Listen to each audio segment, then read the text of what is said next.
दंडोत प्रणाम. माय बाबा, आपल्या घरातच आपल्या पूर्वजांनी धन पुरून ठेवलेलं आहे. त्या धनाकडं आपण बघतच नाही, पण ते धन जर तुम्ही बघितलं तर खरंच तुमचं भलं झाल्याशिवाय राहत नाही. परंतु ह्या संसाराच्या आसक्तीपायी, संसाराच्या मोहापायी, संसारामध्ये आपण एवढे रचमत झालेलो आहोत की संसारामध्ये एवढे रचमत झालो की आपण त्या धनाकडं बघतच नाही. त्या साठ्याकडे निधान येते, तर त्या निधानाकडं आपण बघतच नाही. श्रीकृष्ण महाराज म्हणले, परमेश्वर आपलं हे खरं निधान आहे, निवास आहे. निवास निधानम बीजमय वयम. ते निधान म्हणजे आपला धनाचा साठा आहे परमेश्वर. आपलं निवास शरणम सुरुवात, शरण जाण्याचं एक खरंच ठिकाण आहे. खरं निवास म्हणजे राहण्याचं खरं ठिकाण म्हणजे परमेश्वर आहे. आपल्याला परमेश्वराची प्राप्ती झाली की तिथून कोणीही तुम्हाला हाकलून नेऊ शकत नाही. आणि तुम्हाला तुम्ही जर रूम किरायाने केली तर तिथून तुम्हाला निघावं लागतं. हे तुम्ही घर बांधलं तरी तुम्हाला यम तिथून काढून नेतो. परंतु एकदा परमेश्वर प्राप्ती झाली की तो निवास शरण, खरं शरण जाण्याचं ठिकाण तेच आहे. तर तुम्हाला जर खरं शरण जायचं असलं तर तुम्ही कोणत्याही मोठ्या माणसाला शरण न जाता तर तुम्ही परमेश्वराला शरण गेले तर तुमचं काम हे म्हणजे निश्चित होईल आणि नेहमी करता होईल. म्हणजे परंतु जर आपण तिथं शरण जात नाहीत, आपण त्या आपल्याला परमेश्वर आपला खरा निवासस्थान वाटत नाही, खरं शरण जाण्याचं ठिकाण वाटत नाही, ते खरं निधान बी वाटत नाही. खरं निधान म्हणजे परमेश्वर आहे. माय बाबा, हे खरं गीता परमेश्वरानं सांगितलेली गीता आहे. तर ह्या गीतेमध्ये आपल्याला गीता ही एक धनाचा साठा आहे. आपल्या सुखाचा साठा आहे, शांतीचा साठा आहे, आपल्या स्वातंत्र्याचा साठा आहे. माय बाबा, स्वातंत्र्यासाठी आपण किती लोक जीव गमिले आपल्या लोकांना. परंतु हेच भौतिक स्वातंत्र्य आहे. परंतु हे जर आध्यात्मिक स्वातंत्र्य पाहिजे असेल तर तुम्हाला श्रीकृष्ण महाराजांच्या वचनाप्रमाणे जर वागलात तर तुम्हाला निश्चित आध्यात्मिक स्वातंत्र्य मिळू शकते. मा बाबा, गीतेचा 5वा अध्याय आहे. 5व्या अध्यायामध्ये श्रीकृष्ण महाराजांनं आपल्याला 3 महत्त्वाचे संदेश दिले. ते म्हणले, तुम्हाला सुख पाहिजे का, तुम्हाला स्वतंत्रता पाहिजे का, तुम्हाला शांती पाहिजे का. माणसाला जीवनामध्ये सुख हवं असतंय, स्वतंत्रता हवी असते आणि शांती हवी असते.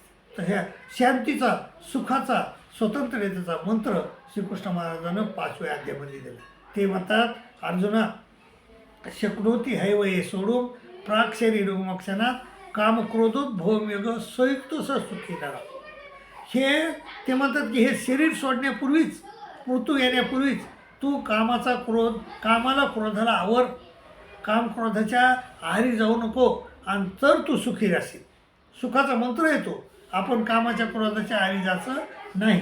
कामाच्या क्रोधाच्या आहारी गेलो, आपल्याजवळ कितीही पैसे असले, कितीही आपल्याजवळ काही असलं तरीही आपण सुखी राहू शकत नाही.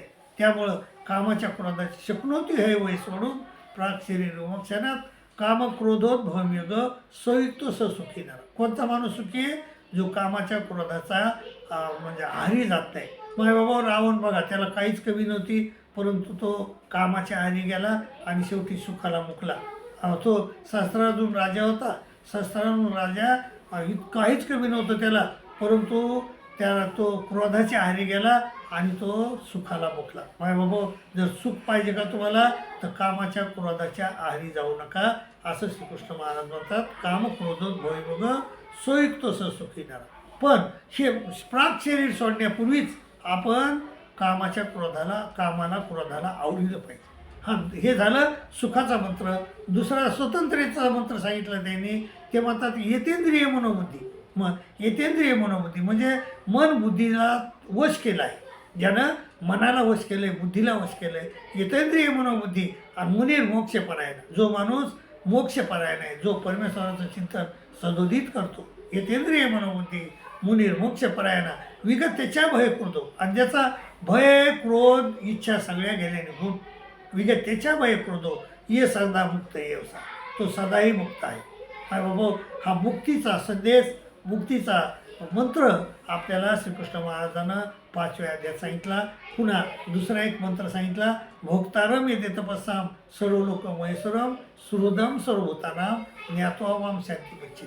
बाय बाबा, आपल्याला प्रपंच कळायला पाहिजे, परमेश्वर कळायला पाहिजे, देवता कळायला पाहिजे, जीव कळायला पाहिजे. जीव, देवता, प्रपंच, परमेश्वर ह्या 4 पदार्थाचं ज्ञान आपल्याला झालं पाहिजे. जीव जर समजला नाही तर मग माणूस जीवालाच परमेश्वर समजेल आणि त्याची भक्ती करेल. परमेश्वर देवता जर समजले नाही तर देवतेजवळ जी पंचप्रकार असतात, परमेश्वरात असतात, मग आपण त्या देवतेलाच परमेश्वर समजून जर आपण त्याची भक्ती करीत राहिलो तर आपल्याला शांती मिळू शकत नाही. रावणानं महादेवाची भक्ती केली, 10 तोंडं त्याच्या पायावर कापून ठेवले, परंतु तरीही त्याला शांती मिळाली नाही. शेवटी मरावं लागलं त्याला. काय बाबा, अशी देवतेची भक्ती, देवता कळायला पाहिजे, आपल्याला परमेश्वर कळायला पाहिजे. तो भोक्तारम, मी श्रीकृष्ण महाराज म्हणतात अर्जुना, मी सर्व यज्ञाचा तपाचा भोक्ता आहे. भोक्तारम यज्ञ तपसाम, आणि सर्व लोकाचा महेश्वर आहे, सर्व लोकाचा महेश्वर आहे. सुहृद सर्वभूतानाम, सर्व भूताचा सुहृद आहे. असं ज्या माणसाला समजलं त्याला शांती मिळते. माय भाऊ, जीवनामध्ये आपल्याला सुख पाहिजे, स्वतंत्रता पाहिजे आणि शांती पाहिजे.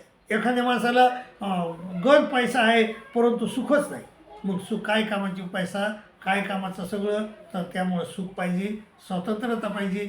मग जर माणसाजवळ सगळं आहे परंतु तो माणूस नाही का कारागृहात जाऊन बसला तर त्याला सगळं सुख मिळू शकत नाही. त्यामुळं स्वतंत्रता पाहिजे आणि शांती पाहिजे. आणि इतकं सगळं असून जर आपल्याला शांती नाही, नेहमी बी हल्ला बोल आहे, तर त्याच्यामुळं माय बाबा शांती पाहिजे, तर सुख पाहिजे, शांती पाहिजे, स्वतंत्रता पाहिजे. तिन्ही बी गोष्टी, ह्या तिन्ही बी याचा मंत्र आपल्याला श्रीकृष्ण महाराजानं 5व्या अध्यायामधलं दिला. सुखाचा मंत्र दिला, स्वतंत्रतेचा मंत्र दिला आणि शांतीचा मंत्र दिला. काय बाबा, हे सुख शांती तुम्हाला पाहिजे असेल तर ह्या 5व्या अध्यायाचा अभ्यास करा आणि अभ्यास करून त्याप्रमाणे वागण्याचा प्रयत्न करा, तर निश्चितच तुम्हाला सुख मिळेल, शांती मिळेल आणि तुम्ही स्वतंत्र राहाल, अशी मी तुम्हाला ग्वाही देतो. दंडोत प्रणाम, दंडोत, दंडोत.